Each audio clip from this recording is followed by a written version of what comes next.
Since we know how to manage user account, now it's time to learn about how do we switch users and how do we allow sudo access to user. What is a sudo access? It's basically a command which allows an ordinary user to run root level commands.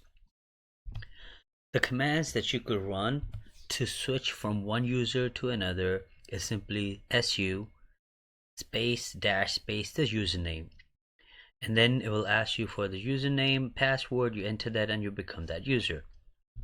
The next command is the sudo command. This is how you run the command if you do not have root privileges, or you cannot become root but you still need to run certain commands. Then you will run sudo followed by the command.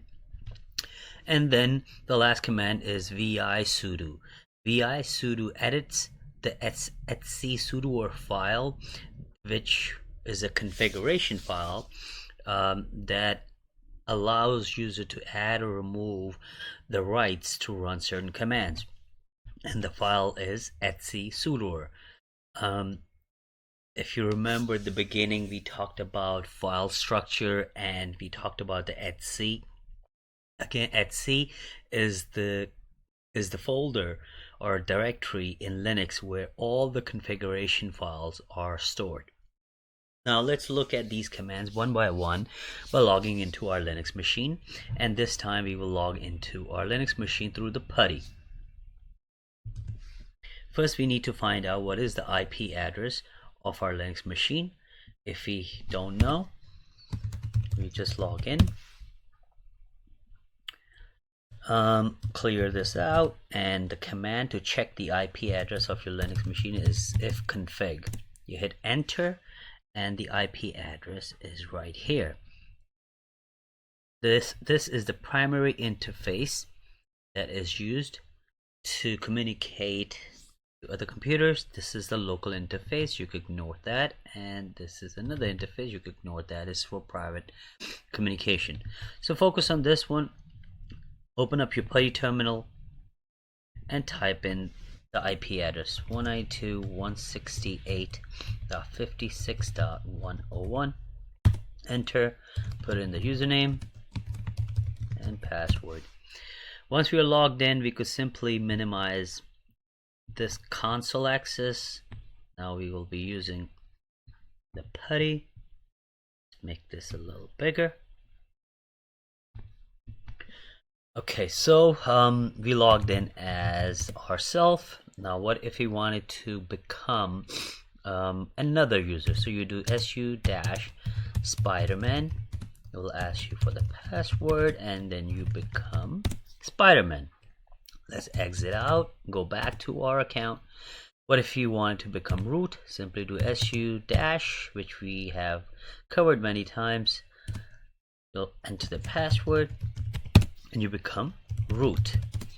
When you are root and from this level you wanted to switch to a different user, let's say Spiderman, then it will not ask you for the password because super user or root account is very powerful, that does not need any other password to be authenticated. We are Spiderman. Let's go back. We are now root. Let's go one step back, exit out, and we are ourselves. Let's clear this out. Next command we will learn is sudo. Sudo is the command that is used to run different commands that is only owned or only has permissions by root to run them. For example, one of the command is dmi decode. You will run that. That will give you permission denied because we cannot run that command. Another command would be, for example, fdisk to check the disk size.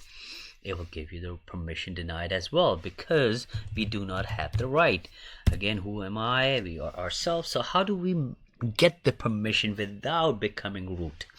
Well, only root can allow that. I could become root here and run the command. So su to root and hit enter. Now I'm root, And the command that I will run to add a group to etc sudo file is visc sudo. For here you need to look for the group named veal. Veal is the group that is automatically by default added to this file. We go down, we're coming down. Remember to come down when you are in VI mode. You come down, you use your up key, right key, bottom key, and there you go. So this is the veal, and it tells you this group allows people in group veal to run all commands. So all we need to do is to add iafzol into the veal group, and it will allow all users, whoever in veal group, to run all commands. So it's already added there. We don't have to modify the etc sudo. If you wanted to add a new group, or if you wanted to add a new user, then you would change that to allow run all the commands. Let's say if you wanted to add iafzol to run all user command, then you would put it right here. You put iafzol all dash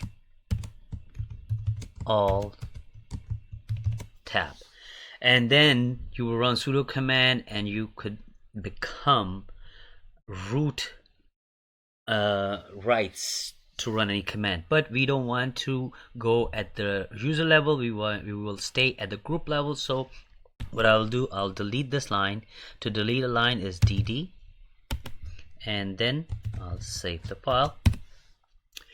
Now we know that we need to add user to veal group. So to add a user is user mod -g, and the command is the which group is veal and which user is iafzol.